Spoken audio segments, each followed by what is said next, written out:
이제까지 저희는 우리 다윗의 이야기 1편을 같이 나눴던 겁니다. 그래서 사울이 죽기까지 다윗이 자신의 내면 여정을 어떻게 갔고 어떻게 광야에서 살아남았을 뿐만 아니라 하나님 나라의 비전을 붙잡고 우뚝 서게 되었는지, 그리고 어떤 과정을 겪었는지를 같이 보았습니다. 이제 오늘부터는 다윗이 드디어 왕으로 등극을 하면서 어떻게 하나님의 뜻을 붙잡고 나라를 세워가는지를 보게 될 것입니다. 우리의 인생의 여정에서 성경에서 가르쳐주는 두 가지 여정을 생각해야 되는데, 하나는 하나님과 우리의 관계의 내적 여정에 대한 그림을 우리가 잘 봐야 되는 것과 아울러서, 또 하나는 우리의 수면 위에서 우리 인생에 펼쳐지는 하나님 나라 이야기, 겉으로 드러나고 우리 인생의 성공과 성취가 일어나는 그런 이야기들이 또 어떤 여정을 통해 가는가, 이 두 가지 여정을 건강하게 붙들 때, 그럴 때 우리 인생이 완성도 있게 가는 겁니다. 이제까지 수년 동안 내면 여정에 대한 이야기를 많이 나눴습니다. 나누고 또 나누고 훈련하고 또 훈련을 했습니다.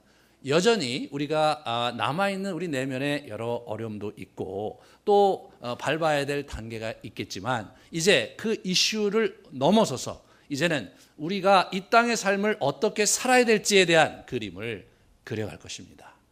이제 사무엘 하에서 그 문제를 함께 풀어가면서 이 시대를 어떻게 우리가 살아야 될지에 대한 그러한 지침과 하나님의 그 섭리를 어떻게 인도함 받을 것인가에 대한 그러한 가이드를 함께 이렇게 찾아가도록 하겠습니다.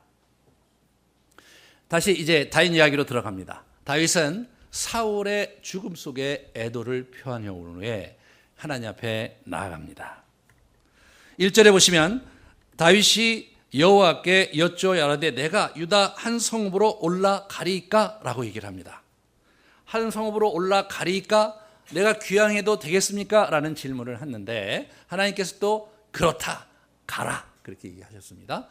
지금 다윗은 중요한 고비마다 어디로 가야 될지를 늘 이렇게 묻는 장면에서 하나님께 인도함을 받는 장면이 있는데, 그 다음 부분은 지난 10여 년 동안 다윗이 한 번도 묻지 않았던 질문이 그 다음 장면에 있습니다. 유다로 갑니까? 가라. 그러니까 어디로 가리까? 라고 묻습니다. 광야로 갑니까? 가라. 어디로 갑니까? 묻지 않았을 뿐만 아니라 가르쳐 주시지도 않았습니다. 그러나 이제 구체적으로 헤브론으로 가라 라고 말씀하십니다. 너무나 재밌는 거죠. 그러니까 헤브론으로 가도 되겠습니까? 그렇게 물은 게 아니에요. 어디로 갈까요? 라고 물었을 때 하나님께서 헤브론으로 가라 라고 말씀하셨습니다. 참, 이 장면에 아마 그 다윗에게 굉장히 감격적인 장면이었을까 하는 생각이 돼요. 우리 인생을 살아가면서 하나님의 인도를 구하고 하나님 여기를 원하시는지 저걸 원하시는지 전전긍긍하면서 여러 길과 여러 어려움들을 이렇게 굽이굽이 가지만, 정말로 이게 하나님의 뜻인가? 라는 질문이 굉장히 퀘스천일 때가 많잖아요. 모호할 때가 많아요. 그렇지만 언제까지나 모호한 건 아닙니다. 어느 순간이 되면 분명히 헤브론과 같은 구체적인 그림을, 구체적인 그 하나님의 뜻을 우리에게 던져주실 것입니다. 다윗이 그렇게 자기의 인생을 출발합니다. 자, 그러면 헤브론이 어딘가 같이 좀 생각해 보겠습니다. 헤브론은 먼저 예루살렘 남쪽 32km에 있는데, 오늘 보면 각 성읍이라는 얘기에 각 성읍이라는 말이 있는데, 2절에 그런 말이 3절이죠. 또 자기와 함께한 추종자들과 그들의 가족들을 다윗이 다 데리고 올라가서 헤브론 각 성읍에 살게 했다. 각 성읍이라 나와요. 그러니까 헤브론에 도시가 많았던 거예요. 왜 그러냐면 헤브론의 셈이 20개나 됐다는 거예요. 그렇다면 마을마다 이렇게 셈 중심으로 마을이 형성됐을 거고, 각 성읍에 이렇게 쭉 간 겁니다. 그런데 거기는 워낙 예전에 이 아낙 자손 거인족이 살고 있었던 곳입니다. 이 출애굽 시절에. 그래서 그 아낙 자손 때문에 이스라엘이 주눅이 들었어요.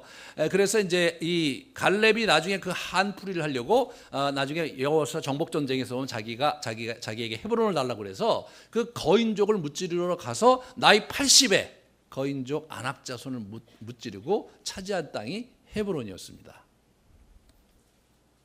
그런데 그 헤브론은 여호수아 21장에 보면 도피성이 있었던 곳이기도 합니다. 여호수아 21장 13절을 좀 보여주세요.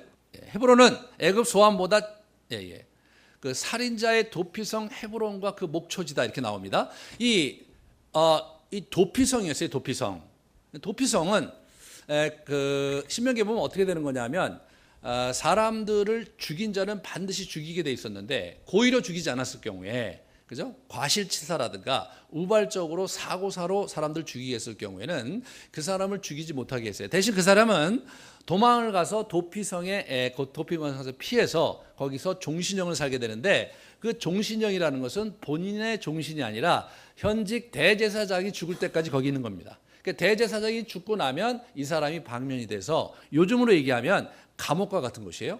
헤브론은 제사장들이 사는 땅이고 거기는 그 도피성이 있었던 곳입니다. 이 도피성은 이스라엘에 총 6개가 준비되어 있었어요. 우리 아까 봤던 그 지도를 보여주시면 저렇게 요단 동편에 3개, 요단 서편에 3개 이렇게 있었는데 요단 서편 3개 유다 땅에 있었던 땅이 이 도피성, 이 헤브론입니다. 그러므로 헤브론은 일종의 좀 성스러운 곳이죠. 제사장들이 있는 곳이고 이렇게 살인자들이 피해서 자기의 그 생명을 구하는 그런 성스러운 땅인데 하나님께서 그리로 가라고 얘기하십니다. 그런데 헤브론은 워낙 그 모세오경의 아브라함의 땅이기도 합니다. 아브라함이 장지 막벨라 굴을 마련해서 영원히 이스라엘 사람들의 고향을 삼게 한 땅, 거기가 헤브론입니다. 그곳에서 7년 반을 다윗이 있게 되는데 나중에 다윗의 인생 여정 속에서 보면 아브라함에게 약속하셨던 약속을 성취하기 위해서 정복 전쟁을 벌이는 장면이 있는데 그것은 헤브론에서 아브라함의 정신과 아브라함의 약속을 많이 묵상하면서 그가 시간을 보냈던 것이 아닌가 이게 추측이 됩니다. 그래서 이제 거리로 가게 된 겁니다. 이분이 이제 오는데 굉장히 많은 분들이 따라와요. 먼저 보시면 600명의 용사들이 있었습니다. 그래 그의 가족들이 있었던 것이 우리 사무엘상 30장에 우리가 볼 수가 있었죠. 그래서 그 시글락에서 완전히 아말렉이 초토화해서 데려갔을 때 그 식솔들이 많았던 것을 우리가 같이 보았습니다. 그리고 이제 두 번째로 자기의 부인이 2명 있었죠. 그래서 아이노함과 아비가엘이 있었어요. 2절에 보시면 이제 그게 나오잖아요. 그리고 지난 시간 잠깐 봤지만 이 사울 왕에게 쫓겨 있을 때 시글락에 있을 때 많은 용사들이 자기를 찾아왔던 것을 우리가 이제 역대상 12장에서 볼 수가 있어요. 다윗이 기스의 아들 사울로 말미암아 시글락에 숨어 있을 때 그에게 와서 싸움을 도운 그 용사가 많았다는 얘기 쭉 리스트가 나오죠. 그 다음에 12장 20절에도 보면 굉장히 많은 사람들이 므낫세 사람들이 왔던 것을 보게 됩니다. 그러므로 사울 주변에 다윗 주변에 사울이 죽고 나서 사람들이 이렇게 용사들이 다윗 주변에 이렇게 모여들고 있었어요. 그러니까 상당히 많은 사람들이 있었을 것 같아요. 줄잡아 한 1000여 명의 장정들이 있었을 것이고 그리고 그의 가족들이 있었다니까 적어도 수천의 사람이 있었을 것 같아요. 그들이 20개의 마을로 흩어져서 커다란 하나의 도읍을 정하게 됩니다. 그렇게 해서 거기서 한 집단이 이제 운집하면서 다윗이 이제 자리를 잡게 되는 거죠. 그러니까 다윗은 시작부터 이미 자기 주변에 군대를 약 1000명 정도 갖고 자신의 이제 왕도를 시작을 합니다. 굉장히 탄탄한 광야에서 어려운 시절을 함께 보내고 죽을 고비를 함께 이렇게 나눴던 그러한 전우들과 함께 이제 귀향을 한 거죠. 사실 너무나 든든한 시간이 아니었을까 생각을 이제 해보지 않을 수가 없죠. 그런데 보시면 이제 바로 이제 4절에 보시면 4절에 보시면 유다 사람들이 와서 거기서 다윗에게 기름을 부어 유다 족속의 왕으로 삼았더라 이렇게 나옵니다. 유다 족속의 왕으로 이렇게 삼고 그래서 이게 왕으로 추대되는 이 감개무량한 장면입니다. 10대 후반에 16장에 기름 부음을 받았어요. 왕으로 기름 부음 해갖고 왕이 될 거는 이제 자기가 이제 알고는 있었지만 여러 우여곡절을 보냈어요. 10여 년의 긴 세월을 광야에서 연단의 시간을 보냈습니다. 그리고 나서 죽을 고비도 여러 차례 넘기다가 여기까지 왔는데 이제 비로소 왕이 되니까 사실 다윗으로서는 너무나 기쁜 시간이었을 것 같아요. 그런데 이제 보시면 유다 지파만이 왕으로 옹립을 했지 다른 지파들은 그렇게 하지 않았습니다. 다시 말해서 이 사람이 30의 왕이 됐는데 실제로 유다뿐만 아니라 이스라엘 전역의 나머지 지파의 왕이 되기까지는 7년 반이라는 또 다른 시간을 기다려야 됐습니다. 이게 참 하나님의 길을 가는 사람들이 겪어야 되는 과정인 거죠. 사울이 죽었으므로 다윗에게 약속됐던 왕권이 그냥 확 와야 될 것 같고 그렇게 분명하게 확실하게 이루어져야 될 것 같잖아요. 이제 그것이 여러분과 제가 기대하는 하나님의 방식이죠. 뭔가 하나님의 뜻이면 말끔하고 산뜻하고 확실하게 진행이 됐으면 좋겠어요. 근데 그런 거는 이제 어디까지나 이제 드라마와 소설에서 나오는 얘기지 현실에서는 그런 장면이 일어나기가 매우 어렵죠. 하나님의 뜻을 갖고 살아가는 다윗도 동일한 여정을 가야 됐다는 것을 여러분과 제가 한번 이렇게 깊이 생각해 봐야 합니다. 그래서 우리가 하나님의 인도하심을 받고 가는 길이라 할지라도 겪을 거 다 겪고 가는 겁니다. 겪을 거 다 겪고 가는 거예요. 여러 가지 험난한 시간들, 지루한 시간들, 때로 실패감에 몸소리쳐야 되는 시간들이 이 세상에서 겪어야 될 것들을 다 겪는 거예요. 근데 재미난 건 뭐냐면 그런 것을 겪으면서 승하는 사람도 있지만 그런 걸 겪으면서 망하는 사람도 있는 거예요. 그러니까 지금 사울의 집안은 그러한 환난을 겪으면서 점점점 쇠퇴합니다. 다윗의 가문은 그러한 일을 겪으면서 점점점 이게 자라가게 되는 거예요. 환난과 어려움이 없는 게 아니에요. 하나님의 길을 가는 자는 환난과 어려움 속에서 점점 더 왕성해지고 커가는 겁니다. 그 부분에서 우리가 어떻게 이런 시련과 어려움 속에서도 내가 점점점 크고 성공적이고 의미 있는 인생을 만들어갈 것인가, 이런 부분을 우리 다윗 이야기 속에서 우리가 배워야 합니다.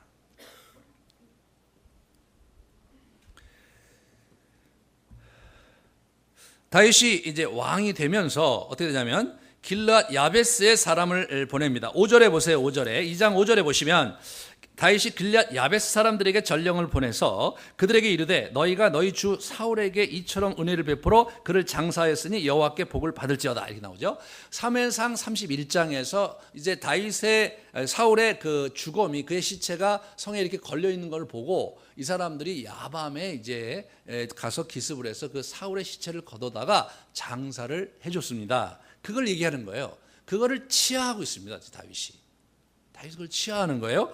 그러면서 이 사람이 그 은혜와 축복을 받기를 원한다. 6절에 보면 은혜와 진리가 함께하기 원하고 나도 너희에게 그렇게 해주기 원한다, 이렇게 하면서 7절에 너희 손을 강하고 담대하게 하라. 너희 주 사울이 죽었고 유다, 이렇게 하면서 자기 본색을 드러내죠. 유다 족속이 내게 기름을 부어 그들의 왕으로 삼았다, 이렇게 얘기를 합니다. 그러니까 이게 뭐냐면요, 여러분. 보통 이제 대통령이 취임을 하고 나면 이제 공식 행사 중에서 굉장히 중요한 행사가 현충사를 방문하는 거예요. 거기 가서 이제 그 민족의 선열들과 최근에 있었던 그 이렇게 전직 대통령들의 그 무덤을 이렇게 방문하면서 이렇게 조의를 표하잖아요. 그러면서 어떻게 자기 리더십을 이제 공식적으로 공식화하면서 가는 장면이죠. 이게 그 장면인 거예요. 사울이 선왕이잖아요. 선왕이기 때문에 자기가 먼저 거기에 대해서 존중을 하고, 그리고 그 선왕의 무덤을 잘 지켜주고 선왕의 명예를 잘 지켜준 그런 길르앗 야베스를 칭송하면서, 그러면서 자기가 왕이 됐음을 이렇게 알리는 거죠. 지금 그런 장면인 거예요. 그러면서 지금 어떻게 되냐면 4분 오열된, 지파별로 4분 오열된 이스라엘을, 이 사람이 이제 어떻게 되냐면 왕으로서 이제 한 지파 한 지파 이렇게 확보해야 되는 그런 상황인데, 그게 좌절됩니다. 왜냐하면 아브넬이라는 사람 때문에. 8절에 보시면 사울의 군대 장관 넬의 아들 아브넬이 이미 사울의 아들 이스보셋을 데리고 마하나임으로 건너갔다, 이렇게 나옵니다. 마하나임으로 건너갔다. 그러니까 이 부분에서 임이라고 했잖아요. 그러니까 한시제 앞인 거예요. 그러니까 다윗이 그렇게 사람을 보냈는데 이미 망명정부가 또는 이게 도읍을 옮겼어요. 도읍을 기브아, 그러니까 우리 사울의 도읍이 기브아에 있었거든요. 사울 왕의 도읍이. 근데 거기가 완전히 초토화되면서 그러면서 거기에 왕족들 특히 이스보셋을 데리고 강 건너서 요단강을 건너서 요단 동편 마하나임으로 이렇게 이전을 했던 거죠. 이 사람이. 그리고 거기 이스보셋을 이렇게 왕으로 옹립하는 장면이 나옵니다. 근데 이 넬의 아들 아브넬은 실제로 사울의 사촌지간이었어요. 자기 군대 장관이기도 하지만 사울의 사촌지간이었어요. 다윗도 이제 자기 누이의 아들이 그 요압이거든요. 자기 누이의 아들이 요압이에요. 그러니까 실제로 이제 그 요압하고 친척간인 걸 이렇게 보게 돼요.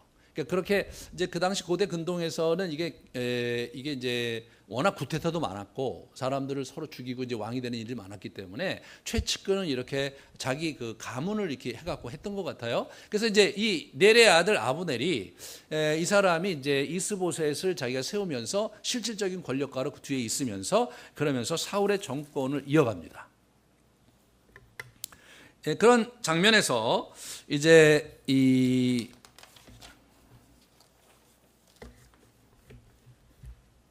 먼저 이제 사무엘상 31장 7절을 보시면요, 그 요단 저쪽에 있는 이스라엘 사람과 요단 건너쪽에 있는 자들이 이스라엘 사람이 도망갔고 이렇게 나오는데 요단 저쪽 이쪽 이런 얘기가 나와요. 이게 이제 성경 볼 때 여러분 잘 보셔야 되는데 시점이 어디 있는 거냐면 예루살렘의 시점이 있는 거예요.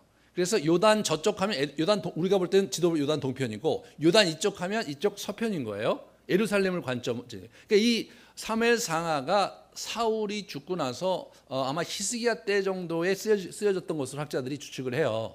그러니까 이제 그때는 이미 예루살렘 중심이잖아요. 여러분 조선 시대의 소설과 또 조선 시대 역사를 보면 한성에 다 올라갑니다. 이 부산에서도 한성에 올라가는 것이고 평양과 신의지에도 한성에 올라가는 거예요. 개념이 그렇게 되는 겁니다. 여기서 내려가는데 남쪽으로도 내려가지만 함경도로 내려가는 겁니다.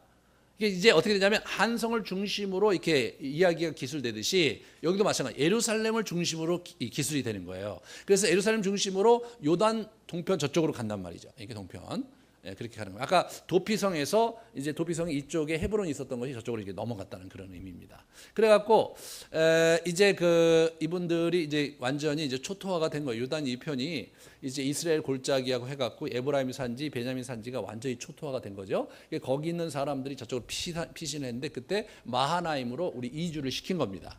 그리고 나서 아브넬이 어떻게 나오냐면 여기 보시면 9절에 길르앗과 아술과 이스라엘과 에브라임과 베냐민 지파 온 이스라엘 왕으로 삼았더라 이렇게 나와요. 그런데 이게 원어에 보면 재밌게 나와요. 어떻게 나오냐면 길르앗과 아술과 이스라엘과 이렇게 되는 게 어떻게 되냐면 길르앗 위에 컴마 찍고 아술 위에 컴마 찍고 이스라엘 위에 이렇게 돼요. 그러니까 처음부터 모든 지파의 왕이 된 게 아니라는 거예요. 이게 하나하나 먹어간 거예요. 자, 우리 한번 지도에서 이렇게 보시면요, 저게 되는데 이쪽 이제 남쪽에 빨간 쪽이 돼 있는 게 우리 유다 지파의 땅 다윗의 땅이고요. 저쪽 위가 이제 우리 커다란 지역이 이제 사울 왕국에서 사울의 아들 이스보셋이 차지한 땅인 거예요. 자, 요단 동편. 그러니까 여러분이 보시면서 왼쪽이죠. 여러분이 보시면서 왼쪽 그쪽에 마하나임이 있는 거예요. 그래서 거기가 길르앗입니다. 그 길르앗에서 이제 시작을 하는 거예요. 그 다음에 아셀 지파의 땅. 그러니까 어디냐면 저쪽 갈릴리 저쪽 서쪽이에요. 그러니까 갈릴리 예수님이 사시던 그 갈릴리 그 지역에 거기를 이제 먹은 거예요. 하나씩. 아술도 이제 복속시키고, 그 다음에 이스라엘 복속시키고, 그 다음에 에브라임 복속시키고, 그 다음에 맨 마지막으로 베냐민을 복속시킵니다. 베냐민은 유다 지파와 경계에 있었던 땅이거든요. 그래 이것을 하나 이렇게 복속을 시킨 거예요. 그러니까 지금 아브넬이라는 사람이 그거를 해 나가고 있는데 실제로 이제 사무엘하 3장에 보면요. 사무엘하 3장 잠깐 좀 가서 보시면 이 이스라엘 장로들에게 아브넬이 얘기를 합니다. 너희가 여러 번 다윗을 너희의 임금으로 세우기를 구하였으나 이렇게 나오죠. 여호와께서 이미 다윗에 대하여 말씀하시기를 그의 구를 통해서 블레셋을 구원하겠다 이렇게 얘기했다는 얘기가 나옵니다. 그러니까 어떻게 되냐면 각 지방에서 다윗을 왕으로 추대하려는 움직임이 계속 있었던 거예요. 이렇게 계속 있었던 거예요. 그 긴장 속에서 다윗은 그 사람들과 연통을 하면서 지파들을 하나하나 자기가 이렇게 차지하려고 했고, 이제 이쪽에 마하나임의 거처를 둔 아브넬은 또 아브넬 나름대로 그걸 해나간 거예요. 이게 뭡니까? 왕좌의 게임이죠. 예? 이스라엘의 전체의 나라를 누가 먹을 것이냐. 그래서 땅 따먹기를 한 거예요. 둘이 땅 따먹기를 한 겁니다. 그런데 승자가 누구였냐면 아브넬이었어요. 이 사람이 정치적으로 술수가 능한 사람이고 아주 머리가 비상한 사람이에요. 우리 다음 시간에 이제 아브넬에 대해서 많이 생각해 볼 텐데, 그렇게 해서 이게 이제 전체가 이렇게 구성이 되면서 실제로 보면은 이 유다에서 왕이 된 지 7년 반이 지나서 전국을 통일합니다. 그런데 실제로 이렇게 보시면 이스보셋이 40의 왕이 돼요. 그리고 2년 재위에 있었다 이렇게 나옵니다. 근데 너무 재미난 표현이죠. 야, 보세요. 10절에 보시면 사울의 아들 이스보셋이 이스라엘의 왕이 될 때 나이가 40세며 두 해 동안 왕이 있었다. 그런 얘기를 하죠. 그러니까 7년 반 동안 마지막 2년 또는 마지막 2년 반 정도가 이제 이 사람이 이제 전체 왕이 된 거예요. 그런 얘기는 지금 이제 왕좌의 게임이 시작이 돼서 5년간 박터지는 갈등과 치고받는 그 과정 속에서 어떻게 되냐면 아브넬이 대부분의 지역을 먹은 거예요. 그리고 우리 유다는 사실은 한 지파를 유지하는 정도에서 더 이상 정치력을 발휘하는데 한계가 있었던 거예요. 그렇죠? 그런 상황이죠. 그러니까 이제 어떻게 됩니까? 오늘 본문에 보면 기브온에 우리 아브넬이 자기 군대를 이끌고 옵니다. 기브온은 베냐민 지파의 땅이에요. 그래서 이게 뭐냐면 유다 지파와 베냐민 지파 경계에 있었던 곳이거든요. 그 기브온에 이제 군대를 데리고 오면서 이제 내전, 시빌 워가 시작되는 장면이 이제 오늘 쭉 나옵니다. 이제 두 왕을 가만히 보면요, 적자는 이스보셋이었습니다, 여러분. 그죠? 사울의 왕이 적자는 이스보셋인데, 그런데 실질적으로 택자가 누구냐면 우리 다윗입니다. 그런데 재미난 건 택자가 처음에는 조그맣게 시작을 해요. 적자가 더 많은 땅을 먹었습니다. 그런데 시간이 흐르면서 택자가 적자를 이렇게 무너뜨리는 형태로 이 진행이 되는 거예요. 여러분, 이게 성경 이야기의 굉장히 중요한 하나의 패러다임이에요. 그래서 우리가 이제 그 창세기에서 보시면 적자가 이스마엘인데 택자 이삭이 승합니다. 적자가 에서인데 택자 야곱이 승한 거예요. 그래서 하나님의 나라는 이렇게 이제 사회적 지위도 있고 여러 가지로 볼 때 굉장히 유력한 그런 사람들에 의해서 흘러가는 나라가 아니라 이렇게 하나님께서 후미진데 아주 연약한 그런 집안의 사람들을 이렇게 붙잡으시고 택하셔서 그들을 통해서 일구는 나라가 하나님의 나라입니다. 이 부분을 우리가 명심해야 되는 거죠. 그래서 예수님께서 이 땅에 오셔서 새로운 이제 그 역사를 시작하실 때 재미난 것은 예루살렘 중심의 아주 유력한 가문 중에서 제자들을 택하신 것이 아니었습니다. 또 이제 유명한 그 랍비들이라든가 유명한 학자들 라인에 있는 제대로 교육받은 그런 사람들을 제자로 삼아서 새로운 길을 여신 게 아니라 갈릴리의 후미진 곳에 거칠게 자라고 종교교육도 제대로 받지 못했던 그러한 젊은이들 12를 택해서 외인 구단처럼 새롭게 유대교를 무너뜨리시고 돌파하신 이야기, 그것이 예수님의 이야기인데요. 그것은 예수님이 처음 시작한 이야기가 아니라 아주 오래된 이야기입니다.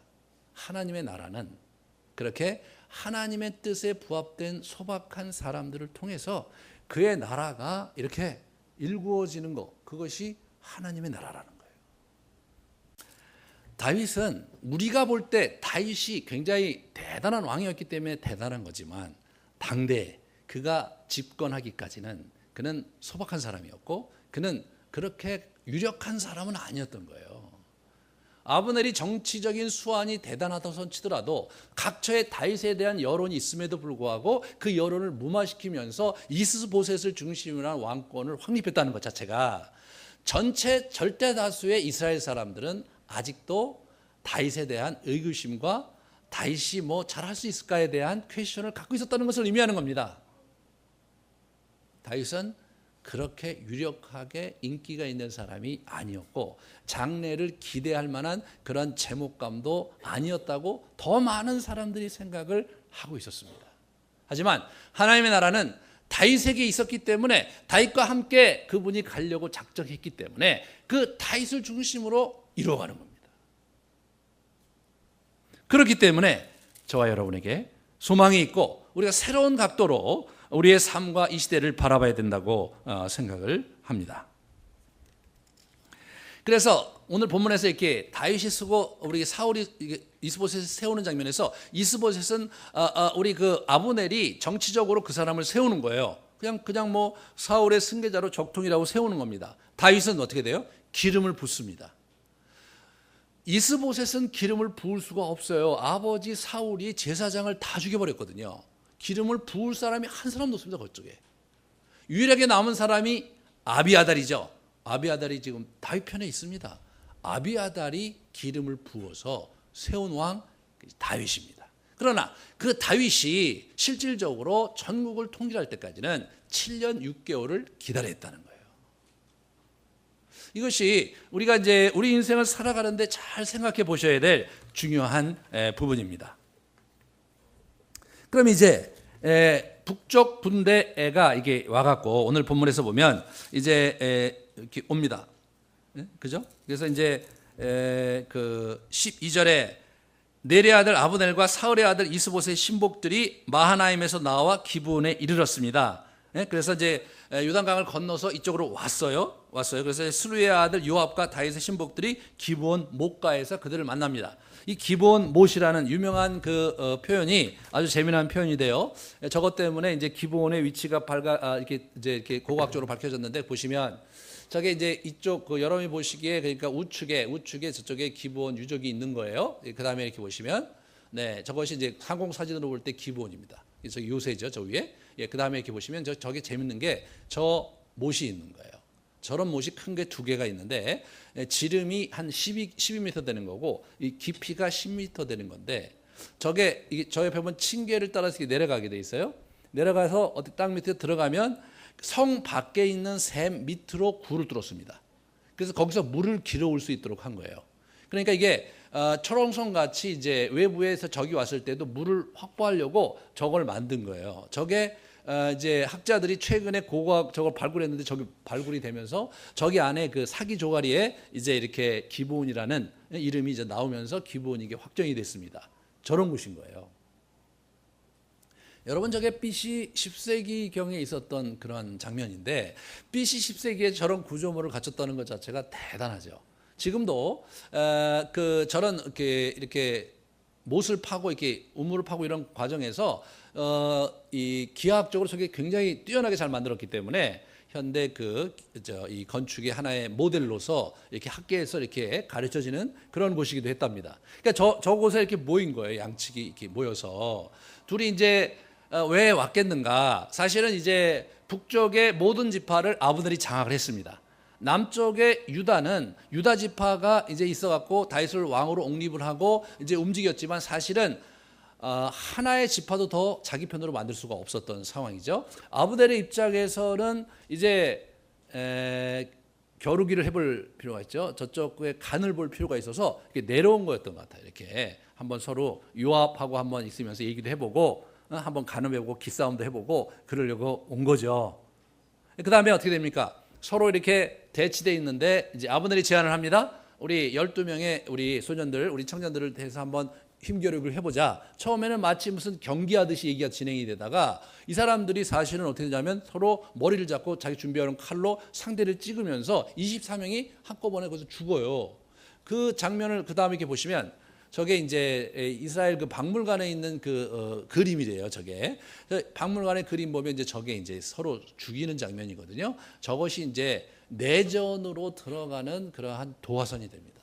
그래서 엄청난 전쟁이, 여러분 저 두 군대가요 사실 옛날에 같이 한 부대에 있었던 사람이잖아요. 사울의 군대하고 다윗의 군대가 별개의 사람이 아니라 다윗이 옛날에 군 사령관까지 지냈으므로 그 같은 그도 알고 있는 거잖아요. 오늘 보면 우리 그 아브넬이 야 아사헬아 아사헬아 너 그냥 가라. 내가 너를 어떻게 죽이냐? 내가 너 요압을 알고 요압이 내 친구인데 어떻게 너를 죽이냐? 그런 얘기를 하는 장면이잖아요.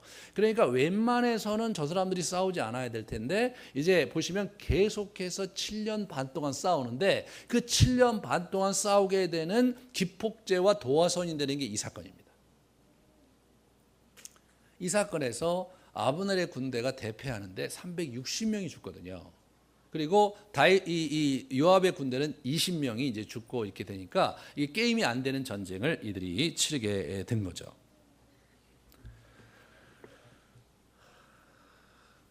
여기서 이제 길고 긴 내전이 이제 이어지는 그 장면인데 그 도화선이 된 장면 쪽에도 아주 그 요압과 아브넬이 이제 원수지간이 되는 장면이 그 아사헬이죠. 아사헬이 이제 18절에 보시면 수르의 세 아들 요압과 아비새와 아사헬이 있었는데 아사헬의 발은 들로로 같이 굉장히 빨라. 이 사람 굉장히 잘 뛰는 사람이었죠. 그래서 이제 완전히 패퇴해갖고 아브넬이 혼비백산에서 도망가는데 그 뒤를 쫓아가서 아브넬을 죽이려고 쫓아갑니다. 그런데 아브넬이 오면서 얘기합니다. 너 아브넬이냐? 야 아사헬아, 너 다른 사람을 쫓아라. 다른 사람을 왜 나를 자꾸 쫓아오냐? 그렇게 얘기합니다. 근데 아무 말 안 하고 좌로나 우로나 진짜 계속 오는 거예요.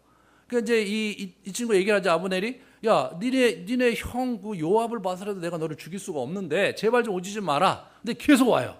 그 나중에 어떻게 됩니까? 이 사람이 창을 뒤로 했고 창 끝으로 이게 확 찔러서 죽여요. 이렇게 너무나 빨리 달려오는 거니까 이쪽 찌르니까 금방 죽었겠죠. 그냥 한숨에 죽어버리는 거예요.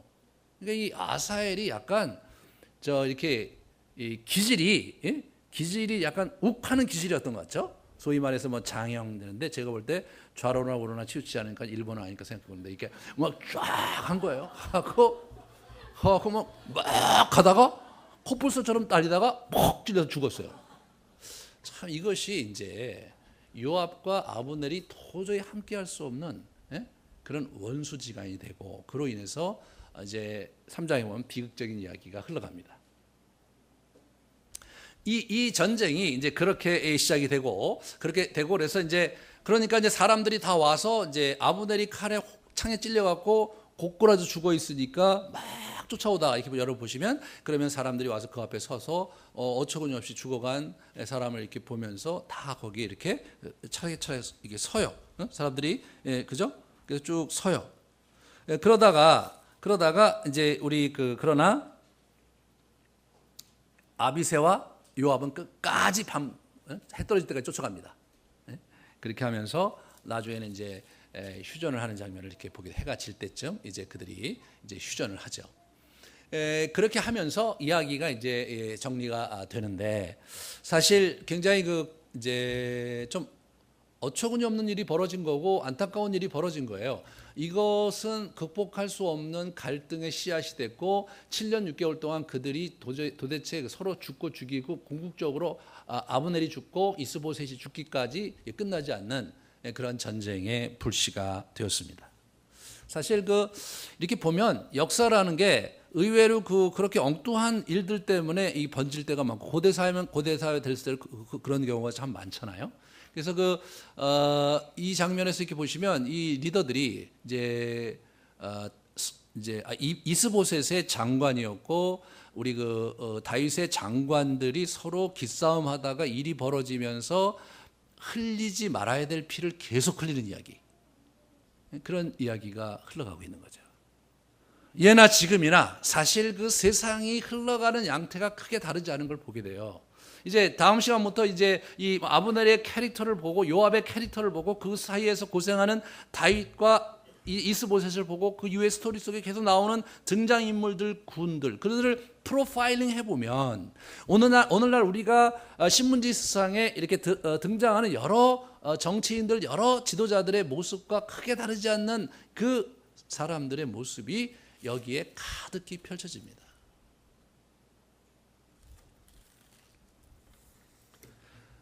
그러면서 우리는 그들을 프로파일링 해가면서 그들을 좀 더 이렇게 정형화시키고 패러다임을 만들어 가면서 이 시대를 볼 수 있는 눈을 우리가 같이 열어가야 되겠습니다.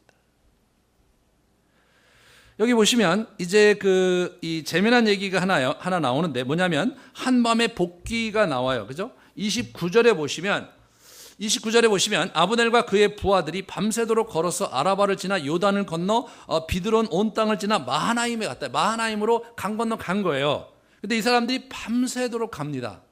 그런데 32절에 보면 아사헬이 들어올려 베들레헴에 있는 그의 조상묘로 장사를 했습니다. 왜냐하면 이게 그 헤브론으로 가는 길목에 있거든요.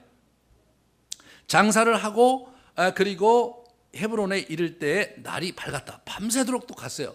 둘 다 밤새도록 가요. 어떻게 보면 뭐 밤새도록 갈 일이 있나? 어차피 이제 전쟁은 휴전을 했고 그리고 좀 굉장히 지쳐 있잖아요.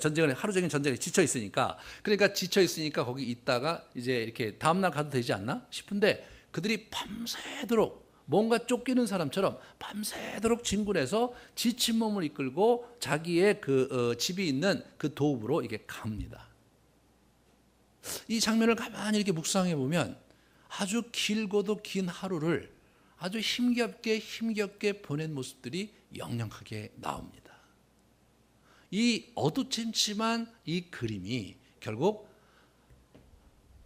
앞으로 7년 6개월 동안 이스라엘에 이렇게 쭉 번질 수밖에 없는, 흘러갈 수밖에 없는 그 어두운 그림자를 우리에게 이제 보여주고 있는 거죠.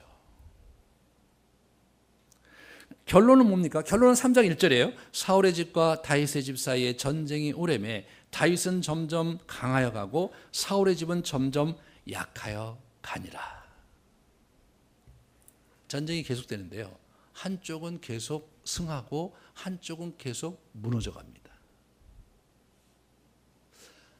사랑하는 여러분, 우리가 어차피 이 세상을 살면서 이런 시대적인 상황과 정치 현실 속에서 우리가 어려움을 겪고 이제 살아갈 수밖에 없어요. 그런데 어떤 사람들은 그 어려움 속에서 기회를 잡아서 그 다음 스텝으로 올라가는 그런 인생을 사는 분들이 계시지만 어떤 분들은 그러한 환란이 오면 환란이 오는 대로 계속해서 이리 치이고 저리 치이면서 무너져가는 인생을 사시는 분도 있다는 사실을 주목해야 합니다. 그리스도인이기 때문에 하나님 우리를 책임져 주시기 때문에 우리가 기도하면 저절로 그 다음 스테이지로 올라갈 것이라고 막연히 생각해서는 안 됩니다. 거기에는 분별력과 지혜를 가지고 하나님께서 우리 인생에 열어주시는 길을 조심스럽게 그것을 붙잡으면서 가야 되는 거예요. 우리는 다음 시간에 같이 나올 이게 이야기 속에서 다윗이 거기서 길을 좀 이렇게 흐적흐적 되다가 큰 어려움을 겪는 장면을 보게 됩니다. 하나님의 뜻이기 때문에 일이 저절로 말끔하게 진행된다고 생각하셔서는 안 됩니다. 다윗이 왕이 됐고 그리고 궁극적으로 급기야 전국의 왕이 될 것이 너무나 분명하지만 가는 길은 본인이 분별하고 하나하나 자기가 쌓아가면서 가야 되는 길이기도 했다는 거죠.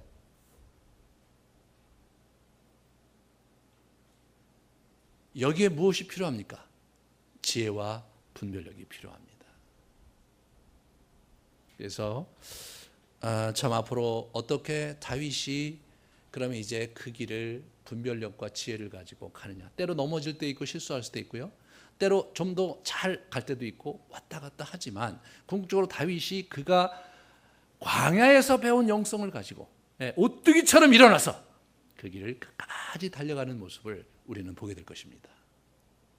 부디 여러분들께서도 다윗의 이야기 속에 여러분의 인생 이야기를 담가가며 다윗처럼 어떤 때는 넘어지고 어떤 때는 실패할 수 있을지 모르지만 오뚜기처럼 다시 일어나서 하나님께서 여러분의 인생에 주시고자 하는 인생의 분깃, 여러분의 인생에 부어주시고자 하는 축복을 반드시 붙잡고 승리하는 인생을 사시기를 축원합니다.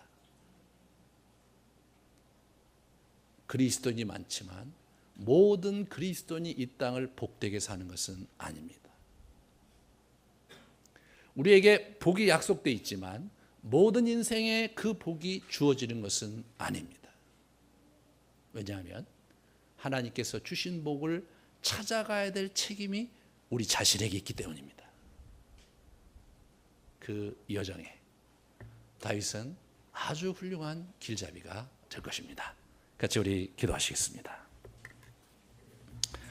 여러분의 삶의 여정 속에 참 여러 곤비함이 있을 줄 아는데 하나님 앞에 내려놓고 정말 하나님께서 주시는 지혜와 분별력을 가지고 우리 인생을 헤쳐갈 수 있는 자들 되게 해달라고 우리 같이 기도하는 시간 갖겠습니다.